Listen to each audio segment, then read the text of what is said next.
October 1943. Camp Alva, Oklahoma. Gefreiter Johann Schmidt, a 23-year-old German infantryman captured 3 months prior in Palermo, stood transfixed beside a wheeled metal bin. His shovel lay forgotten as he stared at the contents: half-eaten bread, chicken bones still thick with meat, crumpled paper, metal cans, fabric scraps and glass bottles, all valuable resources in wartime Germany. An American guard casually tossed a full apple core into the bin, oblivious to Johann's internal struggle. Johann's capture on July 22nd had been abrupt. American artillery obliterated his position in Palermo. His unit, remnants of the Hermann Göring division, had fought desperately, knowing Sicily was lost. Emerging from the rubble, hands raised, he expected execution, having been fed propaganda about American barbarity. Instead, military police efficiently searched him, offered water, and loaded him onto a surprisingly comfortable truck with 40 other prisoners. This was the first surprise. The truck took them to a holding camp where medics treated his shrapnel wounds without brutality. A second surprise. 3 days later, aboard a Liberty ship crossing the Atlantic, prisoners received 2 daily meals, latrine access, and proper sleeping arrangements.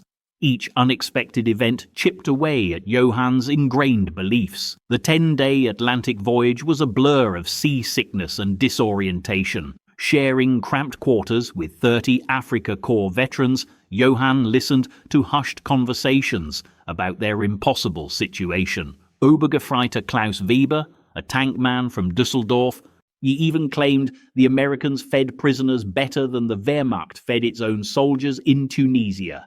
Others dismissed this as a temporary facade, expecting true American brutality to emerge. Johann, however, observed silently. Propaganda had painted American soldiers as undisciplined, soft gangsters and cowboys. Yet their MPs maintained perfect order on the ship, and guards exhibited neither cruelty nor undue familiarity. A profound cognitive dissonance began to settle within him. After the Atlantic, trains transported them westward through a landscape Johann found incomprehensible. Cities stretched for miles, untouched by bombs. Factories hummed at full capacity, their chimneys releasing plumes of smoke in industrial symphonies. Farms blanketed the horizons, bursting with crops, showing no signs of requisition or scarcity. Were freight trains laden with new automobiles, farm equipment, and consumer goods long vanished from German markets passed by. Johann pressed his face to the barred window, observing America's abundance, which felt like an unbelievable newsreel. The 3-day journey from New York to Oklahoma revealed no destroyed bridges, burnt villages, or refugee-clogged roads. The war, it seemed, existed across oceans, not in this vast, untouched American heartland. Camp Alva rose from the Oklahoma prairie, resembling a small city built overnight. Rows of whitewashed barracks stood in military precision, encircled by double barbed wire fences and watchtowers.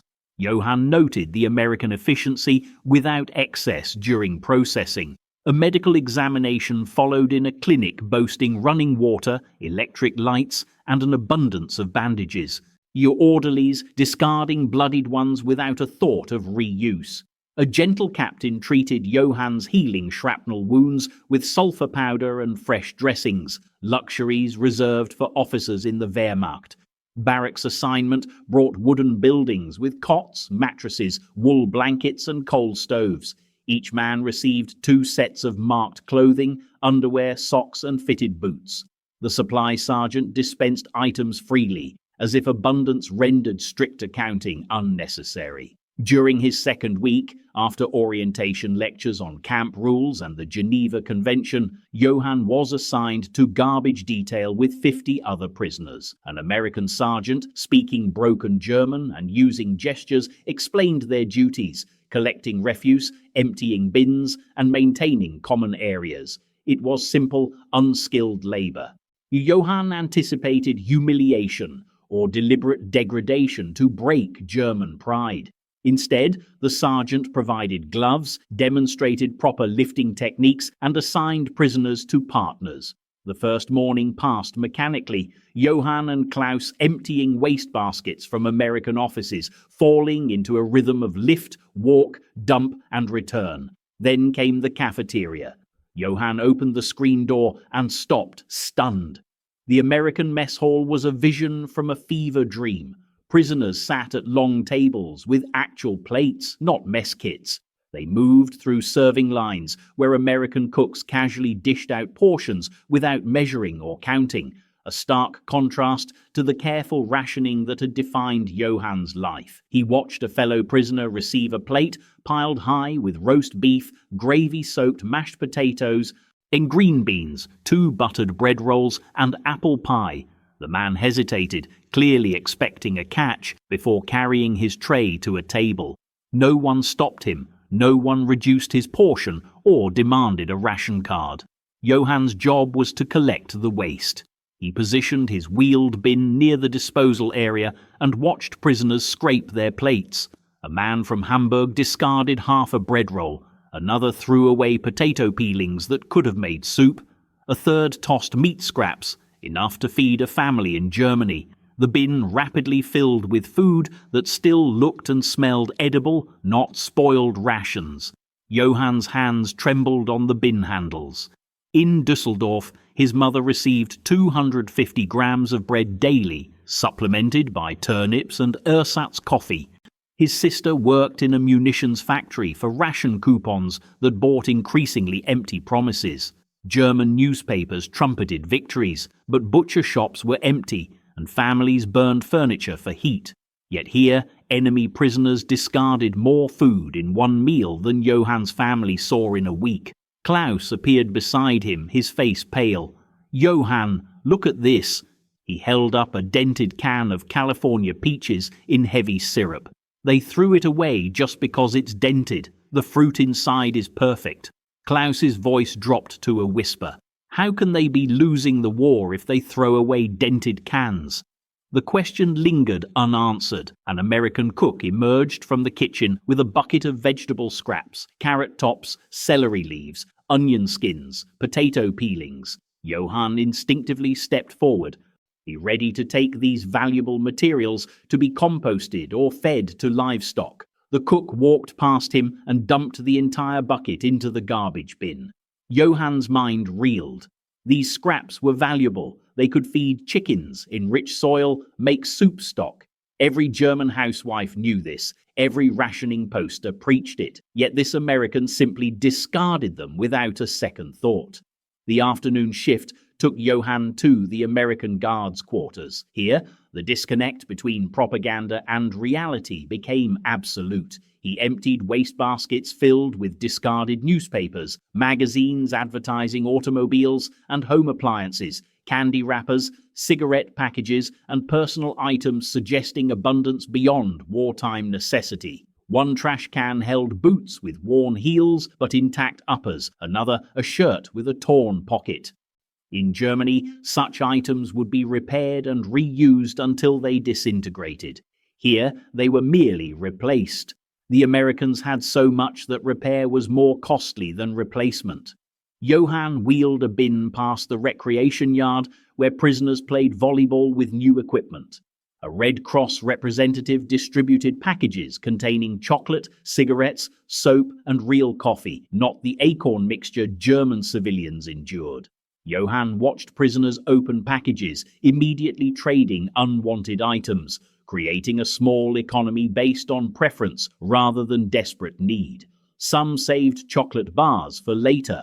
In Germany, chocolate had vanished by 1941. Here, in a prison camp, enemy soldiers received it from charity and could save it. The waste collection truck arrived daily at 1500. Johann and Klaus wheeled their bins to the collection point and watched American civilians operate the mechanical lift, hoisting containers and dumping contents into the truck bed.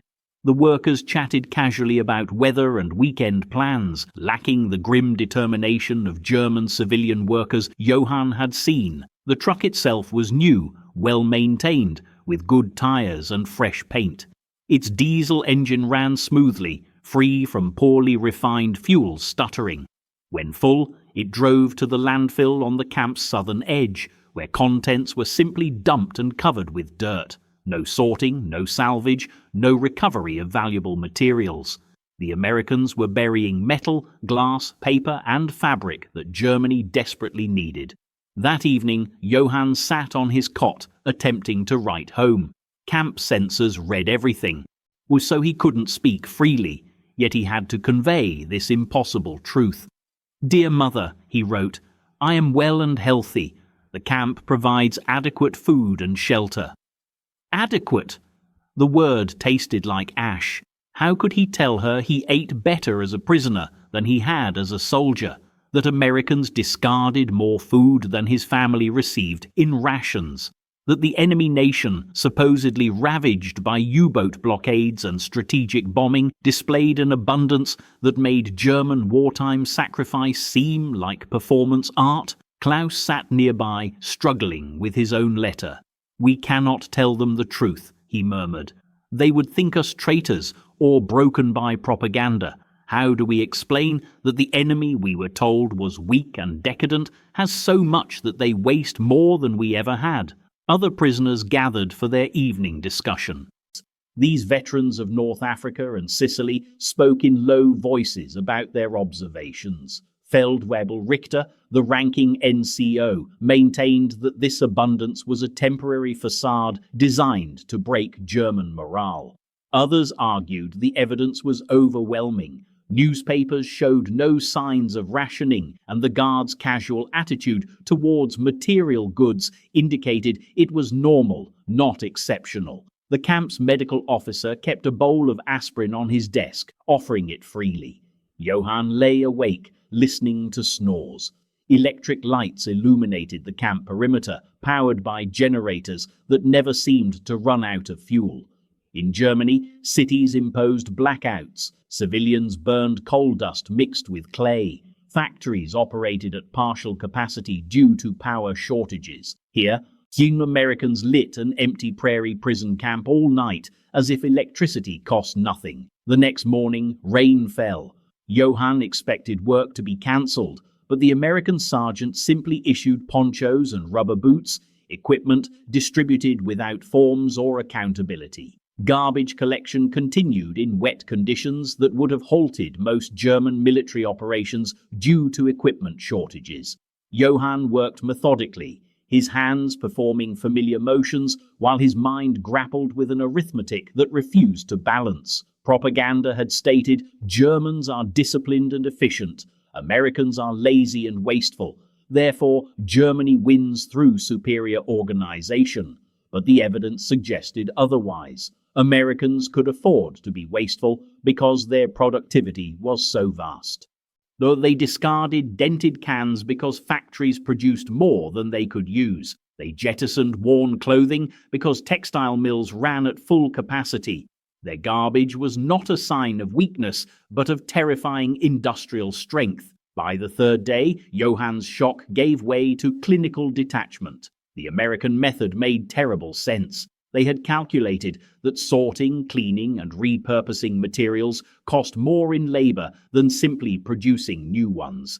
German efficiency demanded sorting due to scarcity. American efficiency accepted waste because abundance rendered sorting economically irrational. The camp generated about 2 tons of garbage daily. In Germany, that volume could feed a small city for a week. Here, it was buried and forgotten. Johann began to grasp the war's true implication. Well, propaganda claimed American soldiers were soft, destined to crumble under German resistance. But soldiers backed by such industrial production could afford some softness because they were hard in other ways. They didn't need material efficiency. Their factories simply churned out more. They didn't need to repair boots. New ones were cheaper than repair labor. They could feed prisoners well because food was so abundant that poor rationing would cost more in administrative overhead. The realization settled like ice. Germany wasn't fighting a decadent foe brought low by blockade. It was fighting an industrial colossus that measured success not by what it saved, but by what it could waste. The garbage bins exposed the truth propaganda obscured. America's strength wasn't military genius or battlefield heroism. It was the assembly line, the farm tractor, the oil well, and the electrical grid. These unglamorous foundations produced such abundance that waste became economically rational, and prisoners ate better than their guards. Johann carried another bin to the collection point, watching the truck dump contents into the growing mountain of American refuse. Within that pile lay food for his family, metal for tanks, fabric for uniforms, paper for ration books. The Americans buried it all because they had an endless supply. They always had, and would continue to, long after Germany exhausted its meticulously recycled and hoarded resources. The war, Johann realized with chilling clarity, was lost before it began. Not on battlefields, but in factories, farms, and oil fields, producing such abundance that trash became strategy and waste became a weapon. He gripped his shovel, returning to work, understanding that every discarded can, every wasted scrap, every thrown-away apple core proved Germany had bet everything on discipline defeating abundance. The garbage bins of Camp Alva, Oklahoma, delivered the verdict. Abundance wins. Johann Schmidt, a German prisoner of war, reported for agricultural work at Camp Alva, Oklahoma, under an unexpected lack of harsh supervision. Farmer Bill Henderson drove Johann and 40 other prisoners to his cotton fields. Instead of armed overseers, Henderson simply showed them the irrigation system and weed-clearing techniques, then left them with a single unobservant guard. This casual approach, so unlike the militarized labor gangs Johann expected, immediately struck him. The prisoners could have escaped or sabotaged equipment, but the guard remained engrossed in his magazine, our testament to the unexpected leniency. Mid-morning brought Henderson's wife, who arrived with a water cooler filled with iced water. She offered drinks to each prisoner, speaking in broken German and smiling.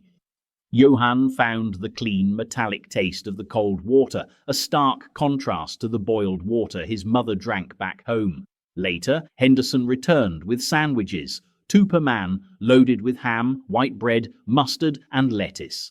Johann calculated that this single lunch contained more meat than his entire family's weekly ration in Hamburg. The sheer abundance, particularly during wartime, was astonishing. He ate both sandwiches, finding refusal more shameful than acceptance. The camp store provided another glimpse into American abundance. Open twice weekly, it allowed prisoners to spend their wages, 80 cents per day in scrip, on items like Hershey bars, Coca-Cola, and Lucky Strike cigarettes. The prices seemed incredibly low, making these luxuries easily accessible. Johann watched a Luftwaffe pilot buy and immediately devour 6 Hershey bars, a poignant display of almost grief. The chocolate, sweeter and creamier than German varieties, highlighted the stark differences in available goods. Johann bought cigarettes and a writing tablet. The American corporal storekeeper, missing a finger, engaged him in friendly banter, devoid of suspicion or contempt. Sundays offered optional, yet well-attended church services. Local Methodist volunteers, dressed in their finest, brought German hymnals specially ordered from St. Louis. A captured Afrika Korps chaplain led the service in German, with American volunteers following phonetically. Afterwards, warm, sugared donuts and coffee were served. An elderly woman, Mrs. Patterson, spoke to Johann through a translator, sharing photos of her son serving in the Pacific. She offered him books, magazines, and assistance with letters, explaining that her church sponsored this program for POW camps rooted in Christian charity towards enemies. Johann, learning English, accepted a collection of Life magazines and thanked her. Her soft, aged hand patting his and her blessing underscored the unexpected kindness. The camp's library boasted over 2,000 volumes, managed by prisoners under American supervision. Johann immersed himself in American textbooks on engineering, agriculture, and manufacturing. A technical manual on automotive assembly particularly caught his attention, detailing the Ford River Rouge complex, a single factory employing 100,000 workers and producing 6,000 vehicles daily. This dwarfed anything in Germany, especially the bombed-out Volkswagen plant. Werner Hoffmann, a former economics professor, observed these statistics and declared, "This is why we've already lost." The industrial capacity, evident even in a 1941 textbook, was beyond German comprehension. Mail call on Thursdays brought Johann his first letter from Hamburg in mid-April. His mother's fragile handwriting on thin paper spoke of surviving bombing raids, his sister's 12-hour shifts in munitions factories, and dwindling food rations. She expressed pride and love despite the grim news. Johann, reading it repeatedly, realized he couldn't convey the reality of his own abundant meals and comforts in captivity. He wrote back of missing home and hoping for peace, deliberately omitting the stark contrast between his prisoner's life and his family's hardship. Der Zaungast, the fence guest, the camp newspaper, was a weekly production by prisoners using American-supplied materials. It featured articles on camp sports, education and theatre, alongside English lessons and American life sections explaining baseball and elections. While subtle in its pro-democracy messaging, Johann was more struck by the paper's physical quality, clean, white stock, and proper printing. His hometown paper now used poor pulp and was printed on one side only. Der Zaungast ran 8 pages, double-sided, for 5,000 prisoners, indicating an American concern for POW morale far exceeding the Reich's care for its own citizens' information. Saturday movie nights in the recreation hall provided further cultural exposure. Johann's first screening was Stagecoach, a western starring John Wayne. The cinematic experience, while not technologically new to him, was notable for its casual accessibility. Current American films were shown weekly to enemy prisoners. Discussions afterward often touched upon American mythology of freedom and justice. Some dismissed it as propaganda, but Johann perceived a nation secure enough in its values to share its culture with its enemies. Mandatory physical education 3 times a week included volleyball, soccer, and a running track, with Americans providing equipment. Johann joined a soccer team of former Wehrmacht infantry, competing against other barracks teams in organized tournaments. American guards sometimes joined in or cheered. Even the camp commander attended the championship, shaking hands with both teams. This organized, well-equipped sports environment contrasted sharply with Johann's pre-war soccer experiences in Hamburg, where fields were rutted and balls were makeshift. Daily, Johann's ingrained beliefs began to fracture. German propaganda painted Americans as weak and decadent, yet Camp Alva's guards were decorated veterans who treated prisoners with firm courtesy. Sergeant Martinez, who lost a brother at Anzio, told Johann, "War's war, no point being bastards about it." This matter-of-fact approach, devoid of hatred, was alien to the German military's dehumanization of enemies. In late May, an international Red Cross delegation inspected Camp Alva. Johann observed Swiss officials interviewing prisoners and reviewing facilities. The Americans fully cooperated. When an inspector spoke with Johann, he had no negative reports. The inspector seemed almost disappointed, admitting American camps consistently exceeded Geneva Convention requirements. He explained, "It's their production capacity. They can afford to treat prisoners well. It costs them almost nothing relative to their economy." This revelation that American abundance rendered kindness economically insignificant disturbed Johann more profoundly than any cruelty. Germany struggled to feed its own, while America fed its enemies as an afterthought. The dental clinic, operating twice weekly, provided further proof of American resources. Johann, suffering a toothache in June, received modern dental care from Captain Goldstein, an American military dentist. The root canal performed painlessly with Novocaine, while stood in stark contrast to his cousin's crude tooth extractions on the Eastern Front. An American Jewish dentist saving a German soldier's tooth with expertise and care, asking nothing in return, left a lasting impression. Education courses started in July. Approved and supported by American administration, Johann enrolled in English and agriculture classes. American textbooks, slide projectors, and materials were provided. The goal, Johann realized, was to send home prisoners less radicalized and more inclined toward democratic reconstruction. Despite recognizing the strategy, he couldn't deny its effectiveness. He was learning and growing, preparing for a future divergent from Nazi ideology. By August, Johann's worldview was irrevocably shattered. Every Nazi propaganda message contradicted his reality. He was taught German superiority, yet American industry outproduced Germany tenfold. Democracy was supposedly weak, but America mobilized faster, supplied its military better, and maintained higher morale. Racial purity was strength, yet integrated American forces decisively defeated the Afrika Korps. The evidence mounted from the canteen's abundance to the guards' competence and the civilians' generosity. Werner Hoffmann, the economics professor, echoed Johann's conclusions.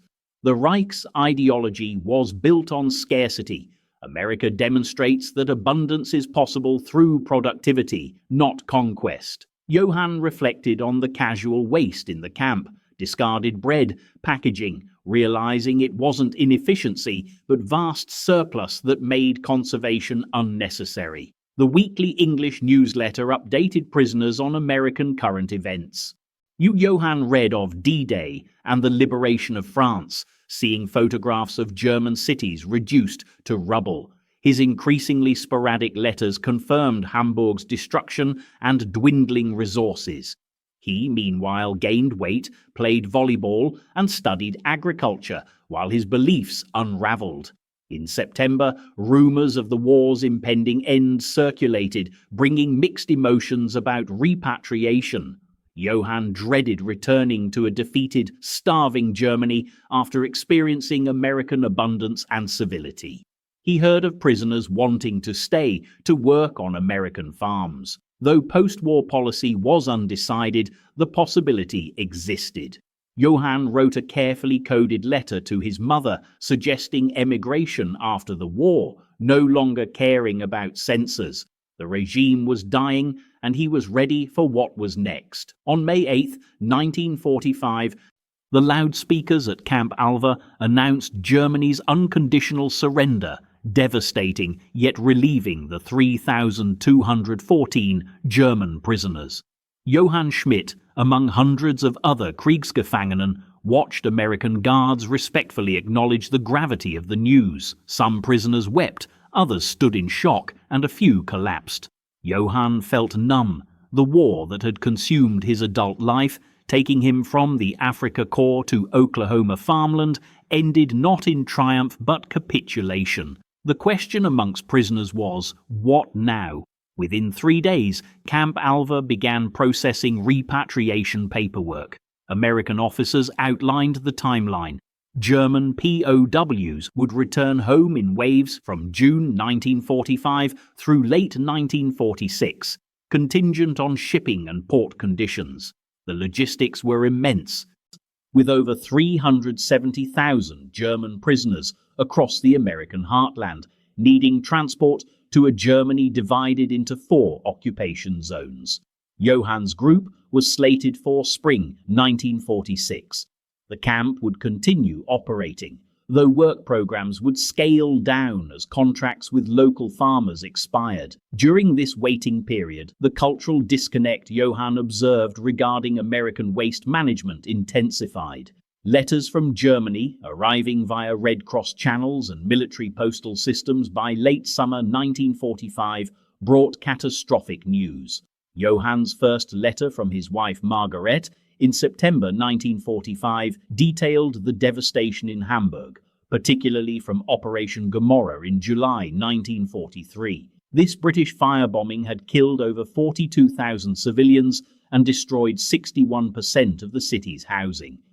Margaret and their 2 children had survived in a damaged cellar, describing daily food rations of 1,200 calories, widespread starvation-related diseases, and trading heirlooms for potatoes. Johann read this while eating roasted chicken, mashed potatoes, green beans, fresh bread, and apple pie in the Camp Alva mess hall, a stark, obscene contrast. Johann couldn't bring himself to write about the abundant food. How could he describe American cooks scraping untouched portions into bins large enough for a German neighborhood, or that the camp's daily waste contained more edible food than most German families saw in a month? Instead, his carefully censored letters focused on work, weather, and reunion hopes, omitting any mention of the fresh meat he handled weekly at Camp Alva, far exceeding what he'd seen in Germany over 5 years. The silence felt like betrayal, but the truth he believed would be cruel. Johann's repatriation began on April the 12th, 1946.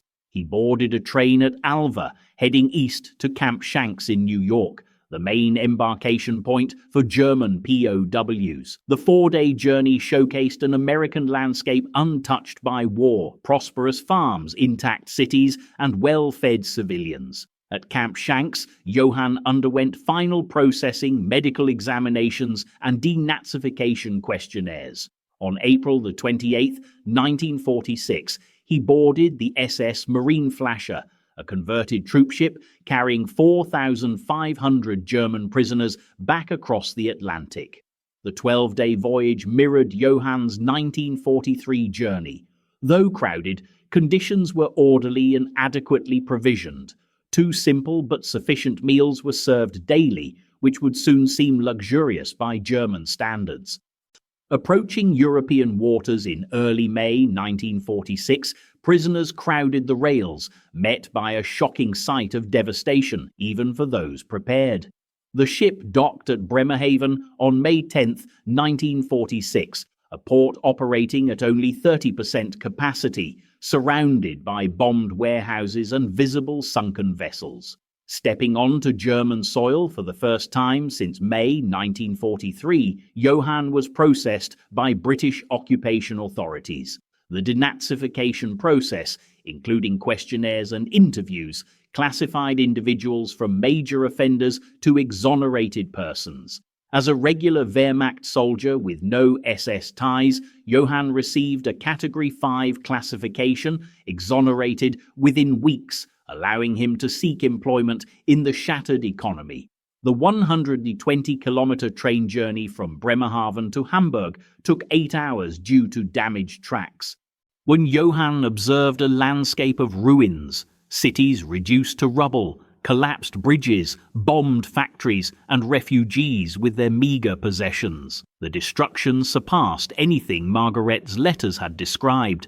This was civilizational collapse. Hamburg's central station was partially functional amidst the devastation. Johann found his family's neighborhood in Hammerbrook ravaged by the 1943 firebombing. Blocks were reduced to rubble, buildings mere burned shells.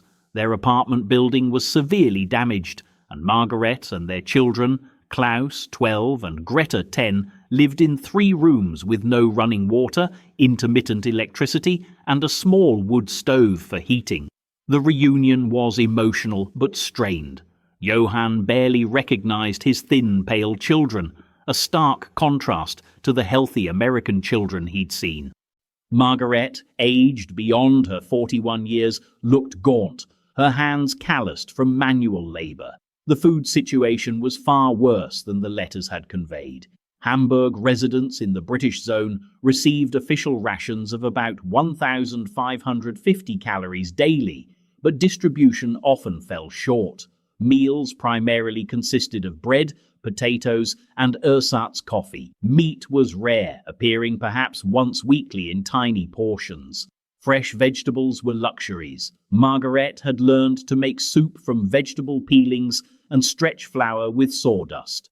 The black market thrived, with cigarettes more reliable currency than rice marks. One American cigarette could buy 2 pounds of butter.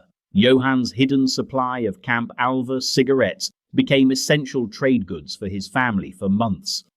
He found work as a labourer with Trümmerräumung, rubble clearance crews formed by British authorities, including the famous Trümmerfrauen. The labour was backbreaking, hauling bricks, salvaging metal, and sorting usable materials. Everything was meticulously saved and reused, bricks cleaned, wood salvaged for fuel or construction, metal separated, glass fragments collected, even concrete crushed for road base. Nothing was discarded. This stark contrast with Camp Alva's waste management haunted Johann daily.